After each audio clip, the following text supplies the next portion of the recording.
This is The Party with Serene and Pearl. Get it right, Poddy. Welcome back to the Trim Healthy Podcast, where we're bringing greater health to every home. I'm Danny Valdez. And who are these gals? I'll tell you who they are. It's Serene and Pearl, the queens of health, wisdom, and chaos. Quiet in the back. We're introing a show. Hold on, that was epic. Can I just give a round of applause for his intro? That was a lot of energy. And for people who are not in the room live with us, this is the second potty of the day. We're getting into the afternoon where you need your coffee. Yeah. And Dan, that was impressive for, the latter hours of the day. Well, I rode a motorcycle in today. They gave you some tea, some testosterone, man. I believe. Is that a thing? Yeah, it's a thing. Like it can raise the tea? I reckon doing tough stuff. Isn't that true? Did you tell me or did somebody else tell me? But it is a thing. The more tough things men go through, the more their tea is stimulated. Well, I read a study. They did a lot of different activities and what would raise men's tea or not. Chopping wood was the one that was most effective.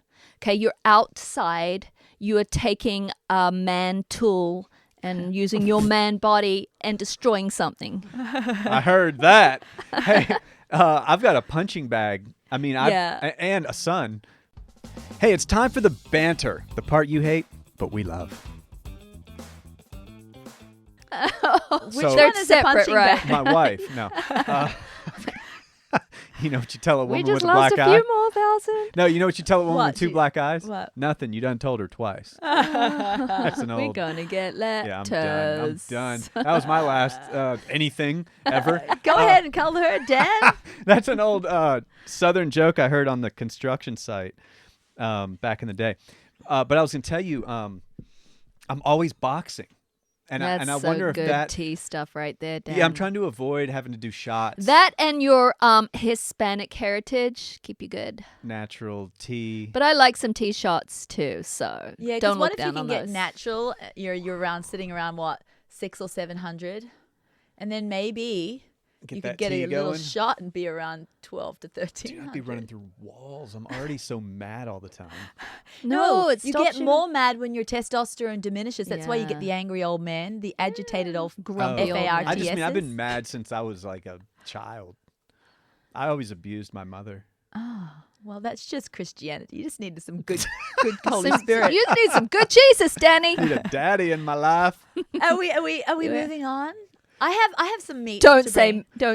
No, it's time for the meat. It's like, golly, we got that covered. I didn't say it. I have a teleprompter. I would love to bring it fresh and live for you. Like, just talk. The meat. When we really get down to business. But don't hate us for the rabbit trails. But I was just sitting down with my new computer. Oh, you got a laptop. I love her with a new computer. So efficient and productive these days because I had a really stink computer. I couldn't send emails. It wouldn't save anything. Everything was just. Mikey's laughing at me because he's the tech guy for our company and he knows why it couldn't send anything because I destroyed it because I don't know how to use technology. Okay, yeah. But sorry about that. But I have a new one and I haven't destroyed it yet. But anyway, so I was just sitting here loving to tap the keys. So Yeah. You just started tapping. I just started tapping. And it's just kind of like a very personal look into what I'm doing in my life for health. This health? Oh, this is health related. It's health related. All right, come on. It is health related. It's not about diet. That's all right. But it's super health. It's more health related to me. It's something that I feel like it's the healthiest thing I have done in a long time. Whoa. Yeah. It's my new detox program. Oh. Yeah. I've never really loved detox programs. Like, you know how some people do, it's spring, I'm going to do a spring juice fast. Ugh. First of all, I don't believe in it. I think that sometimes you actually need certain things to help you detox. Protein and amino acids help you detox. You know, sometimes there's some substances in egg yolks that are powerful for, helping the liver detox. And you just go on juice fast, which is high in the glycemic, index, and you call it a detox. I'm just not all into that. But aside from that, you mean lifestyle is a better detox? Yes. And is what you're doing a lifestyle thing or is it temporary? No, it's a lifestyle thing. But it's just detoxes have always kind of sounded Spartan to me too. Okay, Aside from the fact that I didn't think that they were super, super balanced health-wise. They just always sounded like there was only going to be depression and misery. But in my detox that I've been doing, I never knew that I would find incredible, beautiful joy. You're not changing out the oil, are you? Soul joy. Okay. Do you want to know what I'm detoxing from? Yeah. I'd like to know because I have no clue what you're bringing today. Now, I'm not very successful, okay, and I'm only baby stepping into this detox, but I'm detoxing from the most toxic thing on the planet to me. And that is? Shellfish. I'm detoxing from me. Ooh. Oh, a twist. Yeah. I'm detoxing from my super opinionated, super misunderstood me. Now, why do I say misunderstood? I'm not feeling sorry for myself. Like, people misunderstand me. I am actually being sorry for myself, sorry for my behavior. And I'm not talking about I'm talking about the fact that I have misunderstood me. And I've come to realize that others can see us, others can see people more clearly than we can actually see ourselves. And I've actually not realized that the way I show up in a room, the way I think I show up in a room is not necessarily the way I'm showing up in a room. Yeah. Because that's my lens. That's just what I'm thinking in my head, but that doesn't mean a thing. How I'm showing up in a room is how other people are perceiving me showing up in a room. Come on now. And I started to realize this because it is from their lens that I'm actually being experienced. It's not my internal thing. Yes. That's just the way I am viewing it, but it's actually not the experience of everybody else who's actually having to have the job of experiencing I can tell. I'm just going to get comfortable. Well, this is interesting, though. Before you go into it, then, can I ask you this? Yes. Because, the last party that came out a couple of weeks ago by this time is you were bad cop, right? Yeah. And so many people loved it. But we got a few responses like, I'm sick of Serene and her bad copping me. It was a bit of I'm like, well, then scroll on. You don't have to come here and say you're sick of Serene. Yeah. Why are you a victim? And that's what I wanted to say and defend you as a sister. Well, first of all, that bad cop thing. Yeah.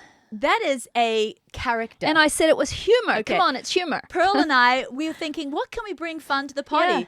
She's like, well, you're the one that's more extreme. You can be bad cop.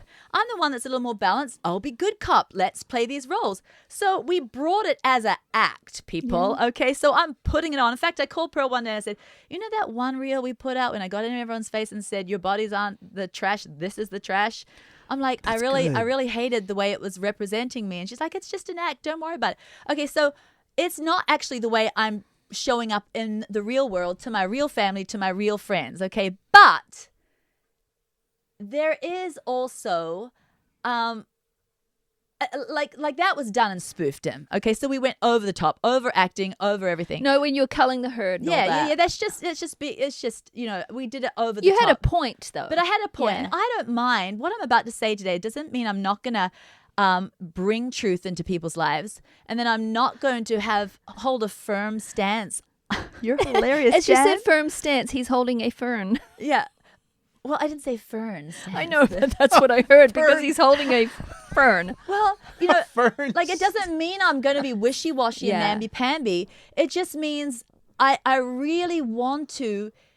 If I'm going to show up that way, I need to realize that I'm going to show up that way, and I need to know that I'm doing it so I can take the consequences, and I can have evaluated, is this the way I want to show up? But please hear me. The whole bad cop, good cop, that is comedy. Yeah, it's comedy. To us, to bring a point. And I do believe the point is true, but it's not the way I deal with my husband. Right. It's not the way I deal with my children.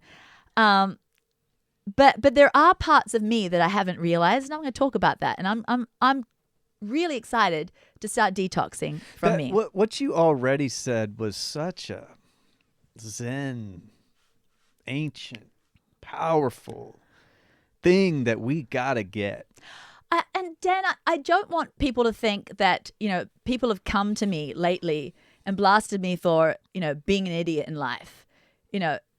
because I don't want people to think, well, how did she start to come to think about this all of a sudden? Is it because of, a bunch of emails from Bad Cop? No, I don't even read social media. So Pearl's just bringing that to me. I'm bringing it to you right now. I haven't told you about that. And my husband hasn't, I'm going to start talking about my marriage here soon. My husband hasn't come to me and said, Serene, you're just being a real stink of a wife. No, that's not it.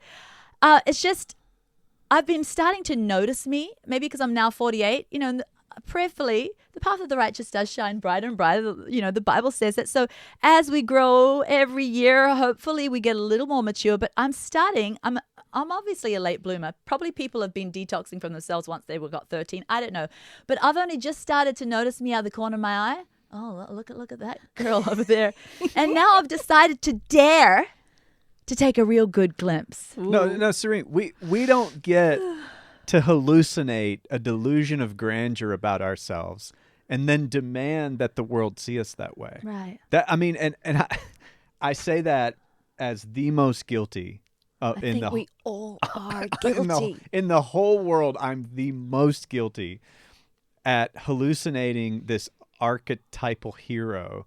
And then when, of course, the ordained vessel that God has sent me to remind me of reality, my wife, doesn't see that same hero and instead sees this character where I'm like, who is that? Who's that character you're describing? It's certainly not me. Guess what? It's absolutely me. She's talking about the real me that the universe is experiencing, that the people in my life are experiencing, not the freaking delusion of grandeur that I've decided everybody had better notice. It's like, no, the one they're noticing is the butthole. Now I'm going to put this plant down.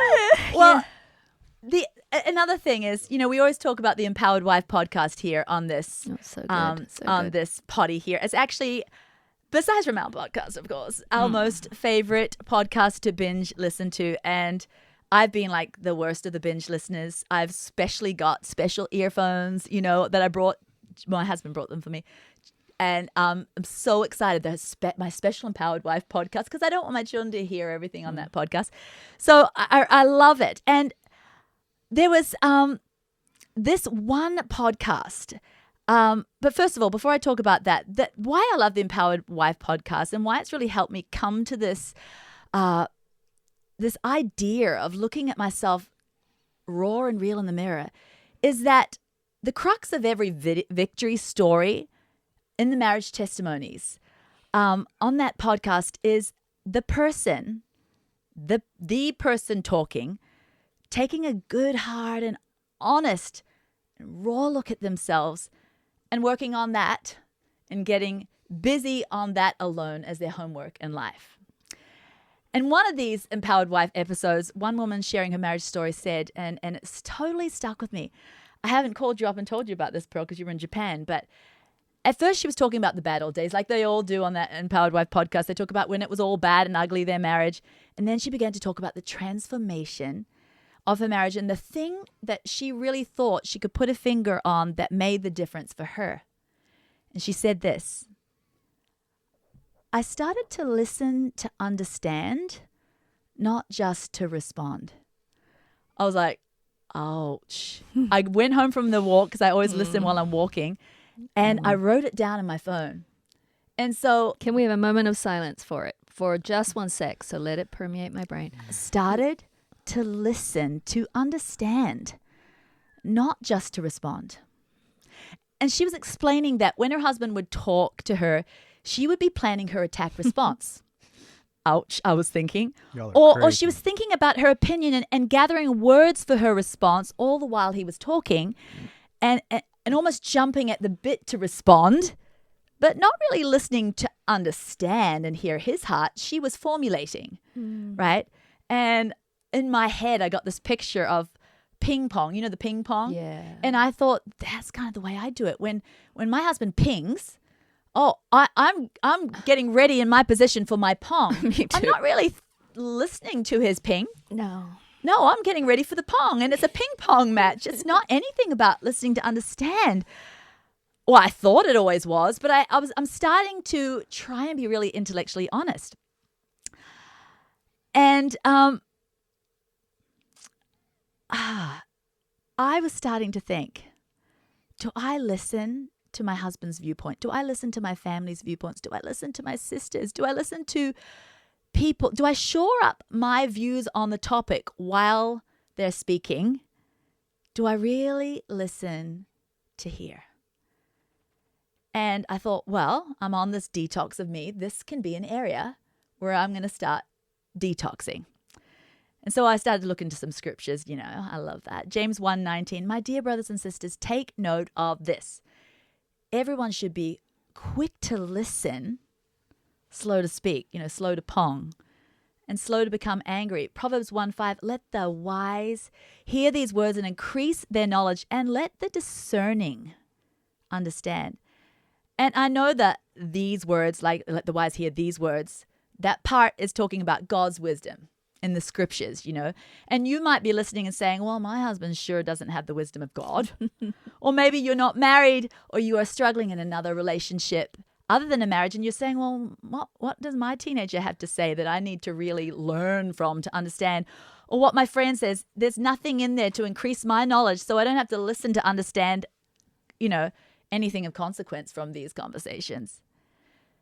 But as long as we are talking, as long as I am talking, I'm not learning anything new. I heard that the other day. As long as you're talking, you're not learning anything new. And that's been sticking in my head too. Serene, you are part of a family of genetics. Campbell is my father's side. They were called the crowing Campbells. And they were known for their crooked mouth all through Scotland, right? That's their crest, their Campbell crest. And then we come from the Bowens on my mother's side, and they were called the blowing, boasting Bowens, okay? The crowing Campbells and the blowing Bowens got together and formed wild. Me. Okay. Long Jesus. I've decided that as long as I'm blowing and crowing, I'm not learning anything new. And I might love the things I know, but I'm stopped there unless I listen. Did you used to blow and crow at Sam? Let's hear it, empowered wife. I have done many things in my life that I'm very opinionated with Sam. I tried to be charming while I blowed and crowed, okay? And I will talk about that later because the charming still did not make him think something about me. We'll go there soon. But anyway, it is surprising where we can hear wisdom is what I've started to realize too. And the Bible says in Psalms 8:2, you have taught children and infants to tell of your strength, silencing your enemies and all who oppose you. And I just remember I had this little toddler vision, my son vision. He wasn't even 2 yet. And I was really having a sad moment. I don't know what it was, but I was really just struggling with just some deep sadness at the moment. And he was sitting on my knee and he was looking out the window and he said, Mom, God is double love. He is double love. Like out of the blue. And I was like, that scripture is right there. Out of the mouths of children and infants, you tell us your strength. So, we don't have to always think, well, how can I receive wisdom? How can I learn anything from this particular vessel, But it's very surprising. And back to husbands. They have a lot of wisdom for us as wives to hear because their male brain sees things so differently. Like my husband's male brain sees things so different. It's a more linear perspective, and I need that perspective. And he's also been given leadership over me, not worth above me, but leadership over me, and has a mantle in that to protect me and protect the children. So I'm really trying to start to lean in and listen to what God has given as a gift in my life instead of like being so crowing and blowing, right? Proverbs 20:12, having ears to hear and eyes to see, both are gifts from the Lord. And I thought, boy, like, have I really honed that gift? Have I really opened up and received that, having ears to hear? Because I'm so quick to speak. So maybe I don't. And then in Acts, the book of Acts in the Bible, it talks about those Bereans that were open-minded, and they weren't closed off to hear the message.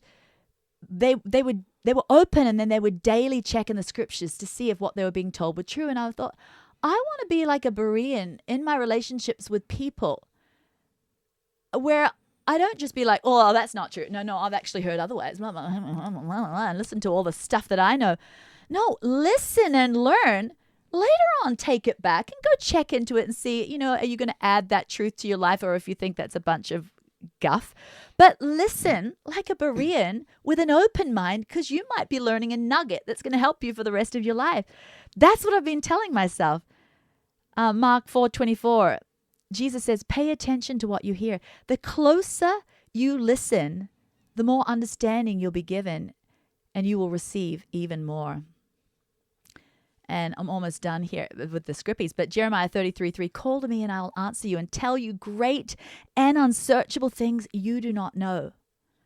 You know that story about, you know, the guy sitting on the rooftop, that favorite story. It's not a true story, but it's kind of an analogy. And that guy, he's sitting on the rooftop and he's like, oh God, come and save me, you know, and the helicopter comes by and the guy's like, oh, no, wave on, God's coming and saving me, you know, and then somebody comes over the speed boat down in the flooding waters and it's rising up to his house. He's like, no, move on. I've asked God, he's on his way, you know, and then some, you know, a parachuter comes down from the sky or whatever, climb on board, you know, I'm going back up to this other, whatever, another helicopter. No worries, God's on his way. And I started thinking that because, you know, the Bible says, call unto me. I'm going to tell you great and unsearchable things. But you see, God loves to use other people. Maybe he's trying to tell you something, Serene. Maybe he wants you to hear something. But don't think it's always going to be some special woo-woo audible voice of God. Serene, I want you to learn this. Maybe it's your husband that's been trying to tell you something all along. Or maybe it's your sister. Or maybe it's this little person at church you thought could never say anything that would be of value to you. Maybe it's the homeless on the corner. I don't know, but God loves to use other people. And we're so quick to say, oh, no, that won't be the voice of truth, or that won't be a voice of wisdom in my life. And I'm really challenged because this isn't something that comes natural to me. And James 1:2, do not merely listen to the word and so deceive yourselves. Do what it says. And we actually only truly hear when our lives start changing, right? I could go on, actually have more scrippies here, but I'm just going to move on because I don't want to bore you with them. But Proverbs 15:22, I'll just do one more. Without counsel, plans fail, but with many advisors, they succeed. And so I've decided, even if the conversation that I'm going to have with somebody is not about anything in particular where I can learn another viewpoint or learn something new, it's still an opportunity to learn about the heart of the person who's talking.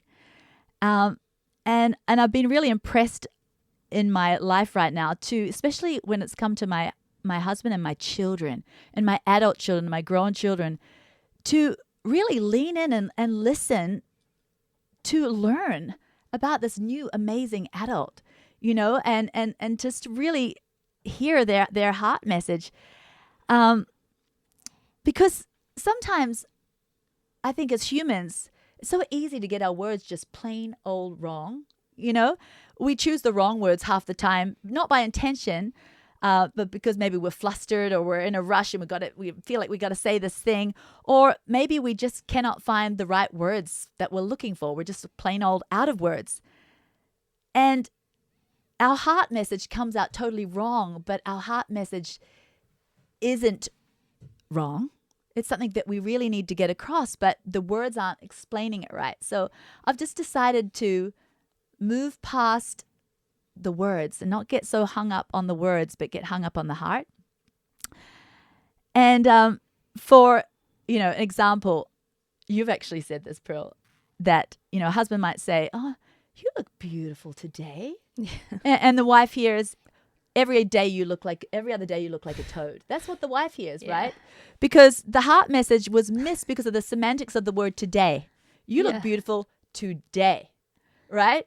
And so, and just think about, I'm thinking about all the times in my marriage where I have like really put my fangs into one word that wasn't even part of his heart message, had nothing to do with his heart message. All the men right now are like, uh-huh. But I'm like, absolutely like, tying a noose around our marriage and like stringing it up and half strangling the life out of it from one word that wasn't even part of his point. Rabbit trailing on the semantics. And so I'm just like, I did that to my husband. Like he said, you look beautiful today. It was when I was going through late perimenopause and I felt like I was getting old. Yeah.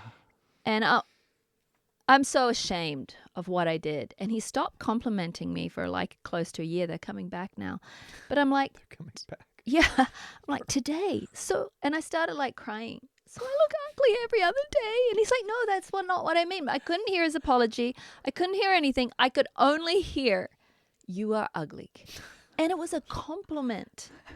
Women are fine. He complimented me at breakfast. Then I told him, please, if you're going to say a compliment to me, and then I went and told him this, you say this, you don't say that. I mean, the poor guy. No, you trained him to stop complimenting. I trained him to stop complimenting me. I've actually gone back and said sorry. I'm like, I was an idiot. Your heart wasn't like that. And he's like, oh, okay, thank you. I love you. But yeah, I know. Horrible. So these are the areas I'm starting to detox, right? And I'm learning lately too that what I think is respecting Sam, my husband, is not what he thinks respect looks like. And it's not because he sat down and said to me, you're not respecting me. Although he did laugh when I told him I'm a submissive wife. He laughed. And that really was an eye-opener for me. I just started thinking, I think I've got my definitions all wrong, because I'm like, I am a submissive wife, Sam. And I told him all the reasons why. And he just had this little smirk. He wasn't going to get into the argument. He wasn't going to take the bait. But I could tell that he didn't necessarily think I was submissive. So, I've always thought, okay, the fact that I get him breakfast in the morning and serve him coffee, and then I care about having dinner on the table for him, and that I want to prefer him, like, I don't know, like, where does he want to go out for dinner or whatever. I thought, well, that's respect, right? Having a clean house for him, that's respect. Because I think respect looks like something.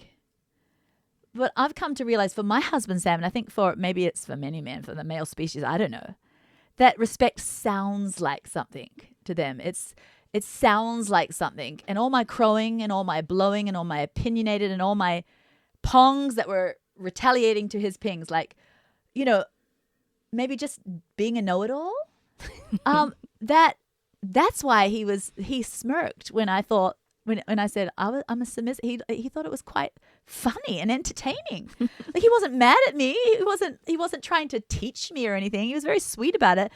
But I realized respect, it may look like something too, but it definitely sounds like something. And I had missed that point. And apparently, according to the Empowered Wife podcast, that respect is oxygen to men, right? So I've thought, I've got to get the right definition down. So that's another part of my detox. Because, just to get a little more personal, I think that, I'm piling on the respect because I'll rush and give him a hug when he comes in the door. Good to see you, and that's great. But then he'll come in the door and walk past the servery. Do you call it servery here in America? Counter. And he'll, the children will have left out corn chips, and he'll just start eating corn chips. And I'll quickly go into talking about how corn chips make people fat and how he probably doesn't really need to eat corn chips, and how to school him, like being his mum, about the simple things like what he's putting in his body, because I know about stuff, with health, and yes. I'm going to go into all of the trans fats and how that's going to not be able to metabolize and go You're into quite the expert. Yeah. It's not. It's hard to be an expert on this and be married, Danny. But it doesn't sound like respect, right? It doesn't sound, but I'm only starting to really realize, ouch, like, you're right. Did you ever, because you told me, you said to me, I'm going to, as a joke, but show my heart transformation, wrap up a package of corn chips and give them to Sam to say I'm turning over a new leaf. Did you ever do that? I told him that I told him that this is what I was going to do, because I was apologizing. I started to apologize for a bunch of stuff. As I've been detoxing me, I've just decided to apologize for the way I've showed up in different times in our marriage. And he's like, please stop apologizing. You don't need to, but I need to. It's part of my detox, right? I'm really, and I think that he does appreciate it. He just doesn't want to make me think I have to. But I have noticed just even a sweeter, closer marriage because of it. But I haven't gone to the store. I hired this girl I call Maga, Make the Allisons Great Again, because I was like not doing business and family well, and I was like drowning. And so we hired a girl to help us, keep the home running and keep the children's school. She's amazing. She's amazing. And she goes to the grocery store. I have not been off the hilltop for weeks and weeks and weeks unless I go to Pearl's house. Yeah. I mean, that's on the hilltop, but I don't go anywhere. So I haven't got those corn chips yet. You told him you were going to do it? What did he say? Oh, he laughed. He laughed. But, I think with the schooling thing, it's so interesting because I realized the same thing. Yeah. I realized how we come here and we're teachers and people want to learn about nutrition and whatever. Okay. So we kind of set ourselves up or we have been set up as voices to maybe encourage, teach, inspire, challenge. But I've realized that my husband doesn't like it. yeah. We went to on one of our cruises, and he always says, "Oh, I just love going away just with you." That's his big thing. It blesses me. He's like, my favorite person to vacation with is you. But then one night I'm like, well, obviously he doesn't like vacationing with me because you can go to one of the special restaurants at the on the cruise. You got to pay a little bit more, but it's beautiful. You get service and it's a different menu. JD's nodding, right? Spend a bit of money, but you really feel pampered. And so we were having a pretty good time, and then it got onto the subject of hormones. My hormones, not even his, and I've schooled him on his many times because I know, right? I know all about testosterone. Could write a book, I'm such an expert on his life. So then he did a man joke, which wasn't great for me. He was like, I think that's your hormones. You must be taking something too. It was just like it was kind of funny, but kind of not. I took a really big offense. And then I proceeded to do this 10-minute soliloquy of what I'm taking, why it's not too much, why a woman needs a certain level, how much my testosterone was. Data I did data. And and this is why a progesterone is 200 a night, and then some nights I need 400. And he looked at me and he was like, way to ruin an evening. Did he say that or the look said it? It was kind of both. He's like, it wasn't way to review. He said something along those lines, like he hated it. Yeah. Like we were having this beautiful date, and I took 10 minutes just being his teacher, explaining to this dumb man, you know nothing about hormones, and here, let me explain it all to you, you fool. At this beautiful date, I'm in this gorgeous dress, and I'm a witch, basically, to him. It makes my heart merry with dopamine to hear it in other houses. Okay, because so then I started crying. I went to the bath. This is on our great date where he wants to vacation with no one else but me. And then I've just schooled him like a teacher, like a strict teacher that's going to rack his knuckles with the cane. I'm going to hold my plant again. And then test him afterwards, right? Yeah, and then I came back. I was like drying my eyes. He's like, do we need to go? I'm like, no, I'm fine. And he's like, I'm so sorry. I'm so sorry. I didn't mean to hurt your feelings. I just don't like being instructed. Yeah. I'm like, well, you started it. But then I went back and I thought, Pearl, would you love it if he did that to you? Like, acted like you fool, right? You didn't say that, but you said I didn't say it, No. but I acted like he was a fool, like he knew nothing about this important subject that I am the world-class person on. And then I said sorry to him, and then we were back to loving each other on the vacation. But I'm not going to make that mistake. No. It was such a good thing. I'm so glad I did it, and the pain. And I'll always remember that bathroom trip with my toilet paper under my eyes. And I'm just like, Pearl, keep remembering that because you don't want to do that again. It's yucky. See, it's not just my husband; it's yours too. I think it's every male species does not want to be instructed. Well, Danny, tell us from their woman, right? That's meant to delight. Do you want a 10-minute soliloquy about what Lisa knows and you don't? Guys,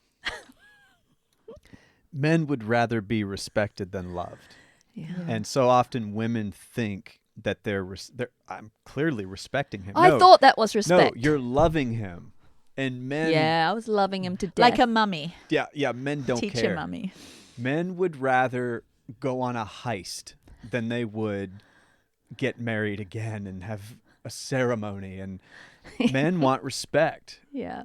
way more than they want. What I love. did to my husband then, would you consider that not respect? Would you Your feel soliloquy? that? Yeah.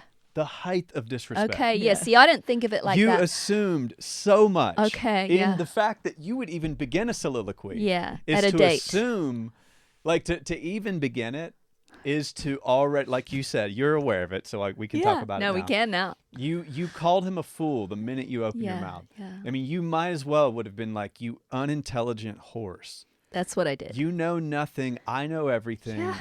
You are not fit to lead me or speak into. I mean, he heard all that. That's what You he see, heard. and what you're saying right there. Thank is you for saying interesting, it, though. But what you're saying was right there. Her husband didn't say, but many husbands that maybe not so tempered as Charlie might actually say those things. And then the woman thinks, I'm married to an emotional verbal abuser. No, they're not. What happens is they're trying their heart messages. I'm disrespected here. Yeah. I feel like a piece of poop on the road.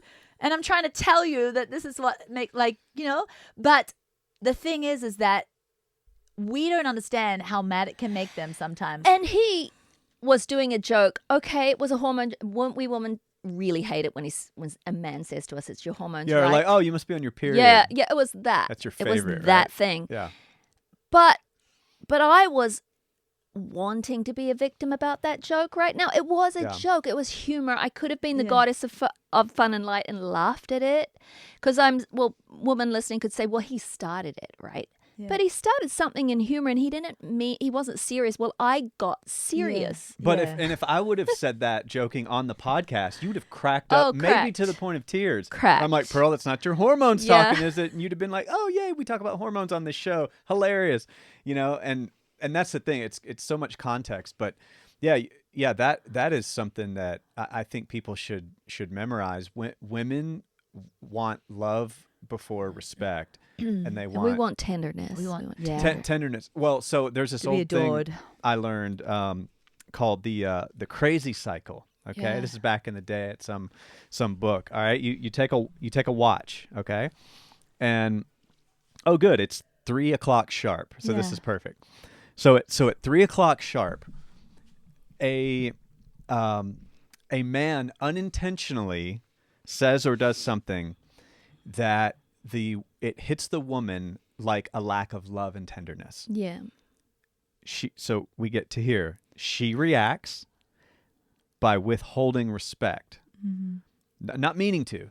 It's just her physiological reaction to not being filled up with love and affection and tenderness, which makes him react by withholding love, which makes her react by withholding respect, which makes him.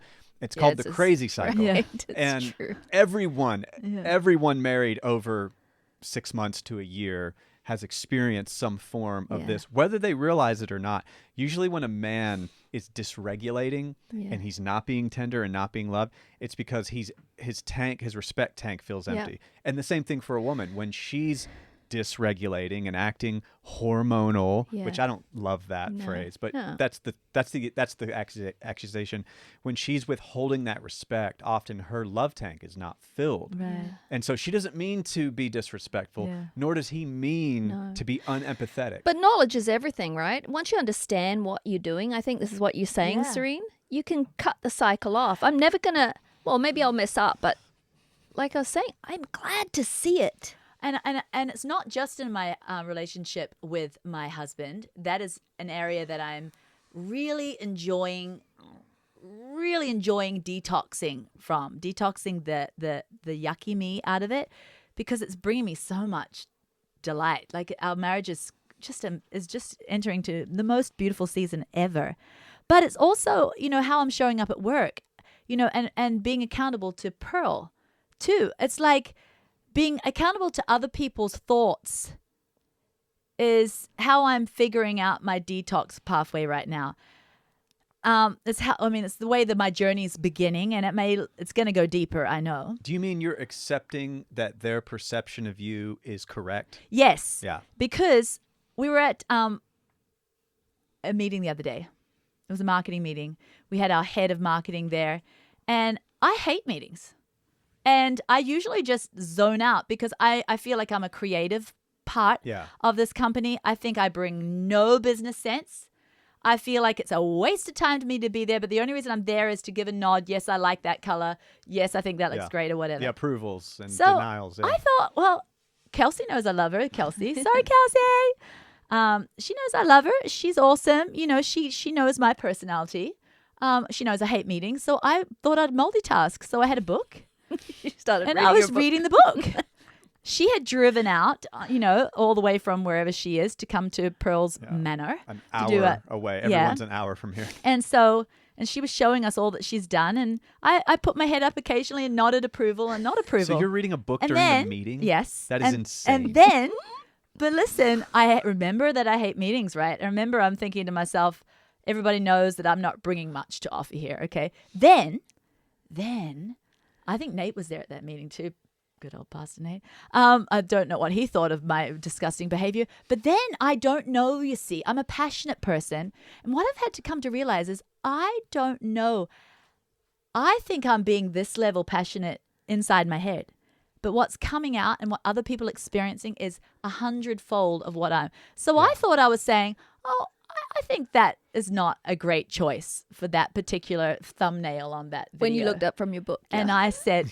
Apparently, Pearl said later, when Kelsey left, she's like, Serene, I just want to talk to you about how you know how we're going to do meetings from now on. Because, you know, it's kind of rude that you were reading the book. And second of all, you told her that was disgusting.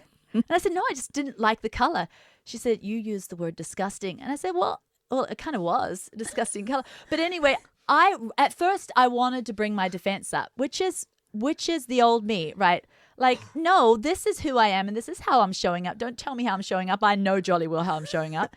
And then I realized she's right. The real me is what other people are experiencing. So I went home and I called Kelsey up and I just started detoxing of me. And I'm like, I'm so sorry for the way I showed up. It was disrespectful. I'm not going to read a book anymore. When you've driven out here to show us something, even though I don't feel like I'm bringing a lot to you and I'm just there for whatever final approval, it was rude and I don't want to show up that way. And I realize that I am way more dramatic than I think I'm representing. So I'm sorry about that, right? And she was so lovely and so kind and no, it's all right. But it wasn't all right. She was saying it was all right, but I knew it's not okay for me to show up that way. And when I put the phone down, I cried and I let the tears cry down. And it was the cleanest, most detoxing pathway I've ever experienced. Like I've done, even though I said at the beginning, I hate detoxes. I've done them before because I was a raw food greenie for years and I did the juice fast for like the 40-day juice fast. I was a psychopath, right? I've never felt so clean. I felt like a dish rag being wrung out and little yucky me was dripping going out from it. And I was like, this is the most painful, beautiful. And I felt so lovely and low. Not low like you pathetic dog, but low like you beautiful thing. You going low.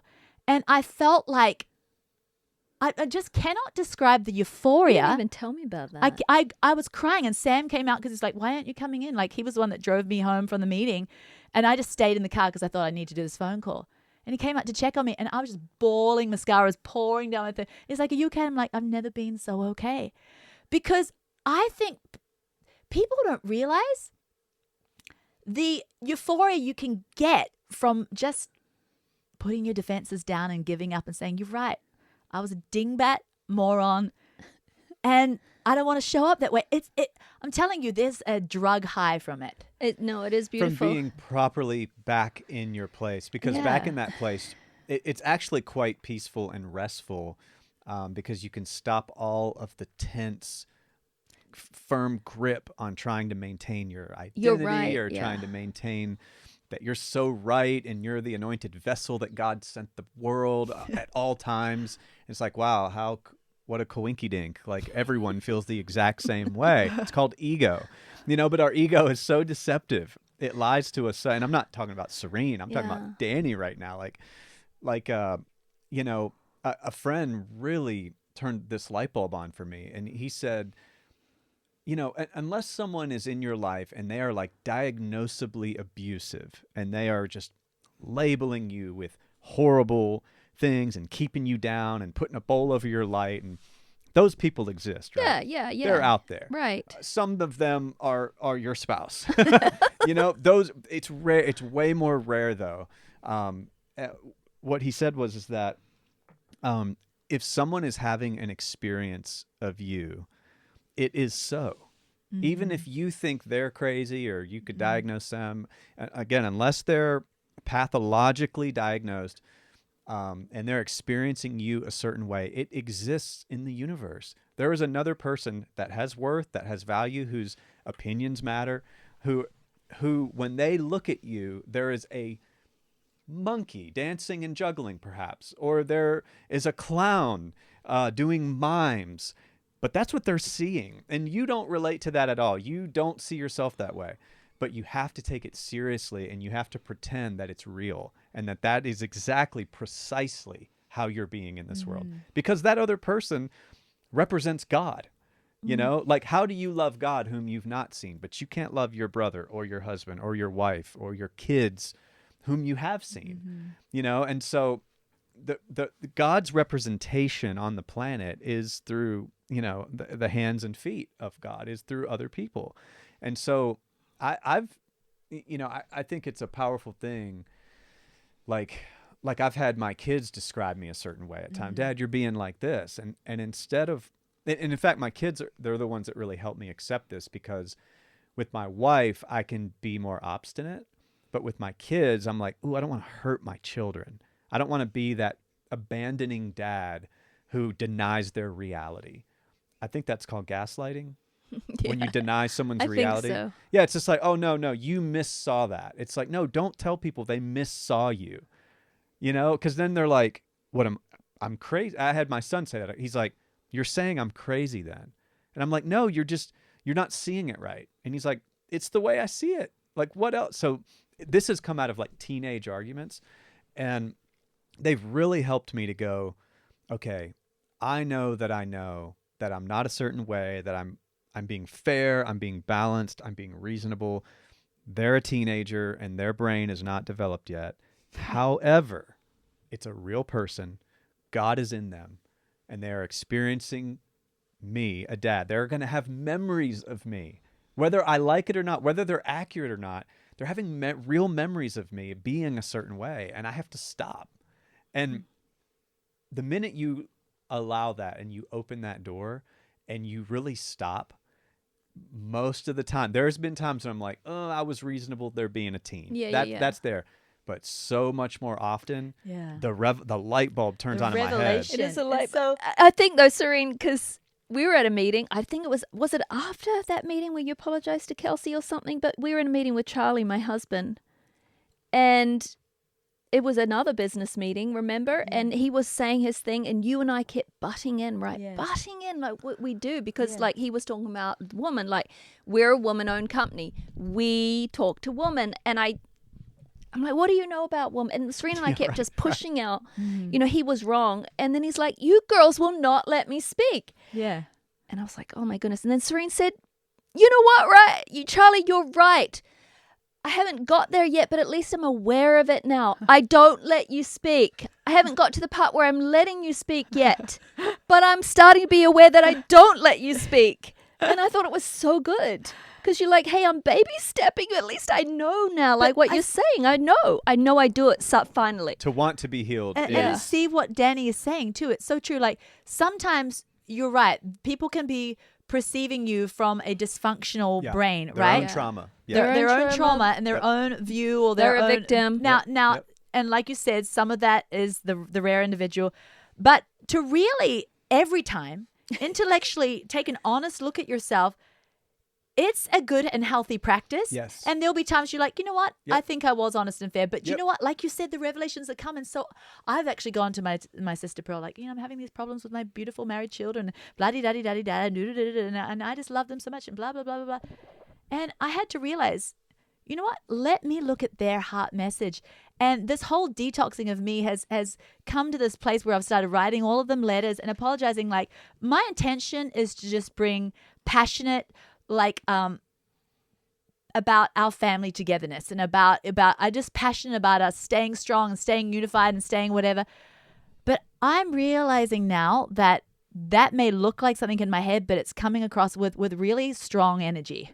Yeah. It's coming across overbearing, and I want you to know that that's not okay. What if your children? It's healing. I think what it's if your healing me. children- I don't even know what they think. I've sent the letters. They may think crap. I'm not answering that, but I'm healed. Yeah. Because I'm like I'm emptied of my of any overbearing control, even if it's control from a place of love.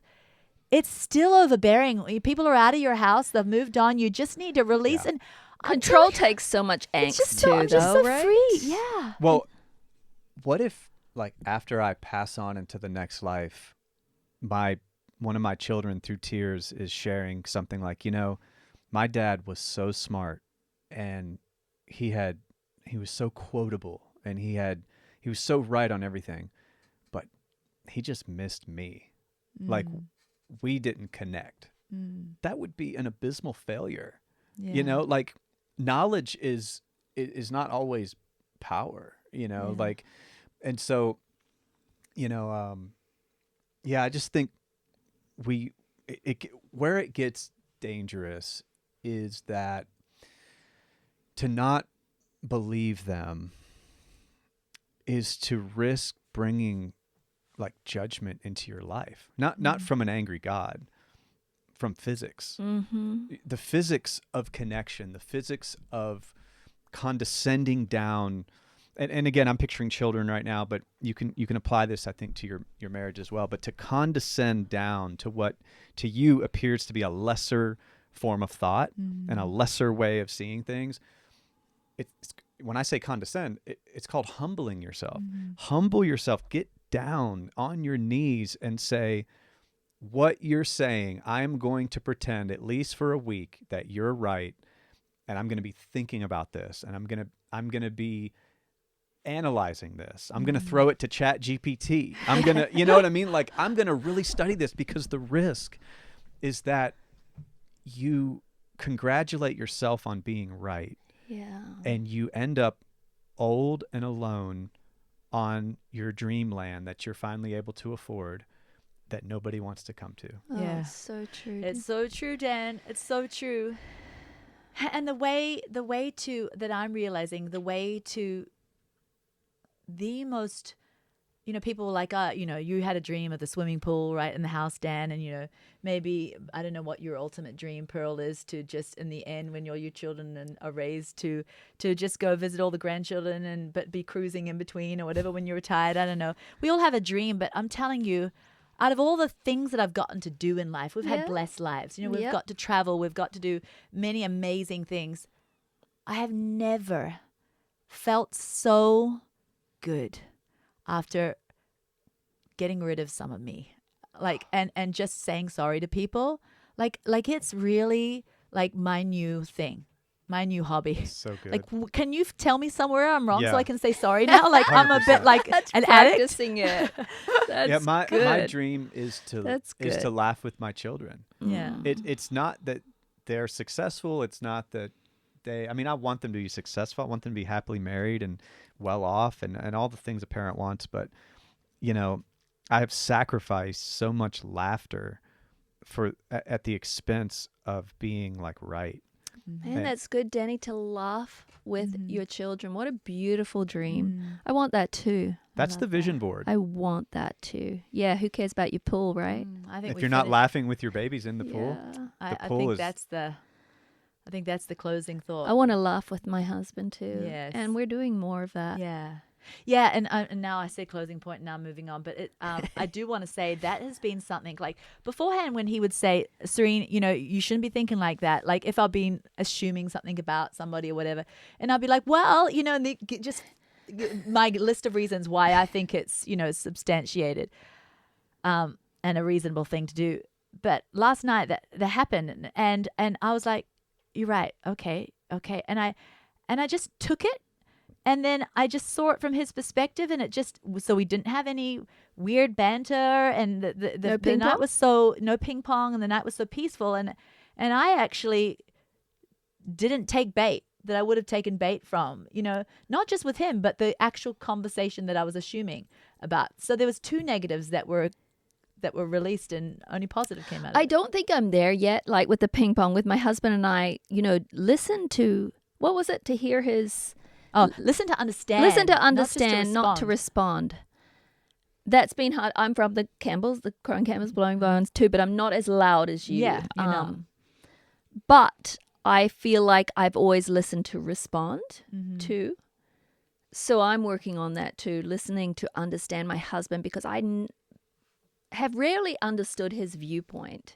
And I've kind of, even though he's so smart, my husband's so intelligent, I always think my viewpoint is just better and more important. It's just better. It's just an upgrade. Better. Just an upgrade. But now I'm the same way as you, Serene. I think I'm just baby stepping into listening to truly understand how his brain works. And I look back and I see the wise decisions he's made for our family. And some of them I really stood against and was like, well, this is all that. And he made them anyway. And it's been so fantastic for us. And of course, we both bring things to the marriage, I mean, so it's not to be this little doormat, because I think when you're in relationships, marriage, whatever, work relationships, like you said, Serene, rather than being the all-powerful one, but humbling yourself, it's so freeing and it's so beautiful. There's nothing doormat about it. It's so strong. Yeah. It's so strong. Yeah. I felt like when I was about to say some of these apologies, like it was going to be before the biggest workout I was going to ever do in my life. Like I was like, God, give me strength kind of thing. Yeah. So it is not a wimpy thing to do. But when you do it, this release comes that's just so powerful. That's just so energizing. Yeah, so good. Well, we're 56 minutes in.